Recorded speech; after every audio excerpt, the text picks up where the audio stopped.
ልጅ መሆኑን የታየ ልታሳስረኝ ስትሞክር ያን እንዴት አልታየህም ነበር? ዛሬ ግን ታየ። እዚህ ብቻዬን ሊተውኝ ነው? ጸባይሽን ካሻሻልሽ ምንም አትሆኝም። አይ አላሳምርም ያልሽ እንደሆነ ግን እኔው አሰማምሬ ወደ ፈጣሪሽ ልክሻለሁ። አይሆንም። ይሆናል። ስሚኝ መጨረሻ እየደረሰ ይመስላል። ግን ወይዘሮ ወርቄ መጨረሻቸው እንደደረሰ ማመን የሚፈልጉ አይመስሉም። ምክንያቱም ዙራቸውን እያከረሩት ነው ያለ። ምክንያቱም አምነው እጃቸውን ለመንግስት ቢሰጡ የተሻለ ይሆን ነበር። አሁንም ሌላ ወንጀል ለመስራት እየዳከሩ ነው። ሰላም ሰላም! ውድና የተከበራችሁ ውድ ቻናል ቤተሰቦች እንዴት ናችሁ? ደህና ናችሁ ወይ? እኔ ጋር እግዚአብሔር ይመስገን ሁሉም ሰላም ነው። እንዴት ናችሁ? ላይ የእናት ግፍ ድራማ ነው ዛሬም ይዤላችሁ የመጣሁት።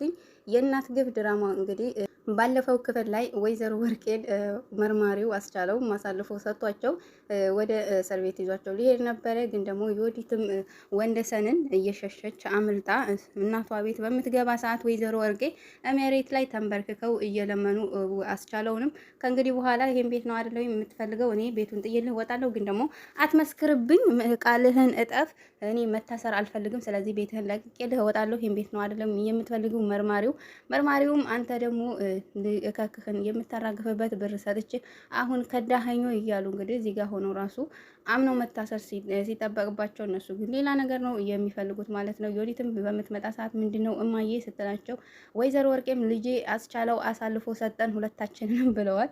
ምክንያቱም እያቃጠሩ ነበር። እውነት ነው ወይ አስቻለው ብሏ በምትለው ሰዓት አስቻለውም ምንም ማድረግ አልችልም፣ እንግዲህ ሌላ አማራጭ አልሰጠችኝም እማዬ፣ ስለዚህ ምንም ማድረግ አልችልም በሚላት ሰዓት መርማሪውን ወይዘሮ ዮዲት ወደ ፖሊስ ጣቢያ አንቺም ለምርመራ ትፈልጊያለሽ እየሄዳለሁ በሚላት ሰዓት ዮዲትም እኔ መታሰር አልፈልግም፣ አባቴንም የገደለችው ብትሆን እናቴ ነች፣ ስለዚህ እኔ ምንም አላደረኩም፣ እኔ ከደሙ ነፃ ነኝ፣ ሁሉን ነገር የሰራችው እናቴ ነች ብላ እንግዲህ ዮዲትም ወደ እናቷ አላካለች። እውነት ለመናገር የዮዲት ስራ አይደለም የወይዘሮ ወርቄ ሁሉም ነገር ተንኮሉም ቢሆን እማዬንም ቢሆን እንድትገል ያዘዙ ወይዘሮ ወርቄ ናቸው።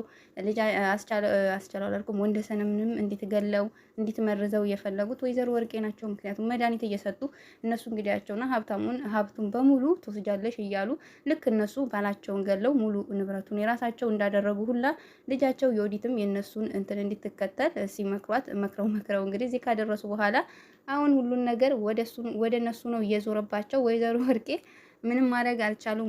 ለመናገር የእጃቸውን አገኙ ብዬ በጣም ነበረ ደስ ያለኝ። መርማሪውም ይዟቸው ሊሄድ በነበረበት ሰዓት ወይዘሮ ወርቄ ምን እዚህ ጋር እንደዚህ መሆን የለበትም ብዬ አስባለሁ። ምክንያቱም ማለት ወይዘሮ ወርቄ መታሰር ነበር ያለባቸው። በፊት ላይ አስቻለውን አግተው ሲያሰቃዩ ቆዩ።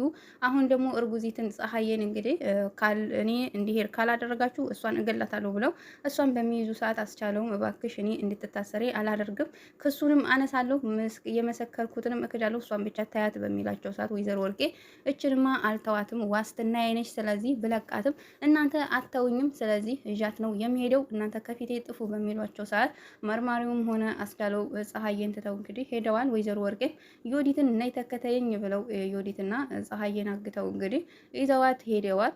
እንደዚህ መሆን አልነበረበትም ነበረ። ወይዘሮ ወርቄ ያው መታሰር ነበር የነበረባቸው፣ መያዝ ነበር የነበረባቸውና አሁን ደግሞ ፀሐዬን ይበልጥ ነው የሚያሰቃዩት። ብቻዋን አይደለችም፣ እርጉዝ ነች። እርጉዝ ሆና እንግዲህ ያው ልትወልድም ትችላለች እነሱ ጋርና አስቻለው ቶሎ ብሎ ፈልጎ ወይዘሮ ወርቄን ካላገኛቸው ወይም ደግሞ ዮዲትን አስማምቶ ዮዲት ወይዘሮ ወርቄን እንድትሰጥ ካላደረገ በጣም ነው ፀሐዬ የምታሳዝነው። ፀሐዬ እንደዚህ መሆን የለባትም። ወይዘሮ ወርቄ በሚታሰሩ ሰዓት ፀሐዬና አስቻለው በሰላም ይኖራሉ ብዬ አስቤ ሳልጨርስ እንግዲህ ወይዘሮ ወርቄ ሌላ ድራማ ፈጥረው ፀሐዬን ይዘዋት ሄደዋል። አስቻለው በጣም ያሳዘነኝ እውነት ለመናገር በገዛ እናቱ እንደዚህ መሰቃየቱ፣ አባቱን ገላ እንዲሁም ደግሞ አሁን ደግሞ ሚስቱንም እሱንም እንደዚህ እየተሰቃዩ በማየቴ እውነት ለመናገር እንደ እናት ሲታሰብ በጣም ከባድ ነው። አስቻለው ራሱ ብዙ ነገር ሚስጥር ደብቆላቸው ነበረ። አሁን ከአቅሙ በላይ በሚሆን ሰዓት ነበረ እንግዲህ አሳልፎ ሊሰጣቸው የወሰነ። አይ ወይዘሮ ወርቄ መጨረሻቸው ምን እንደሚሆን ማየት ነው የጓጓሁ። ውድ ቤተሰቦቼ ለዛሬ ይዤላችሁ የመጣሁት የእናት ግፍ ድራማ ይሄን ይመስላል። እንግዲህ ሰሞኑን ጠፍቻለሁ፣ ብዙም አልነበርኩም፣ በስራ ብዛት ቪዲዮ መስራት አልቻልኩም ነበርና እንግዲህ ሰሞኑን እንደተለመደው እንደ በፊቱ ለመምጣት እሞክራለሁ ውድ ቤተሰቦቼ ማለት ነው። ይሄን ይመስላል እንግዲህ በቀጣይ ክፍል እስከምንገናኝ ቸር ያገናኘን እያልኩኝ በዚሁ እሰናበታችኋለሁ። ነው።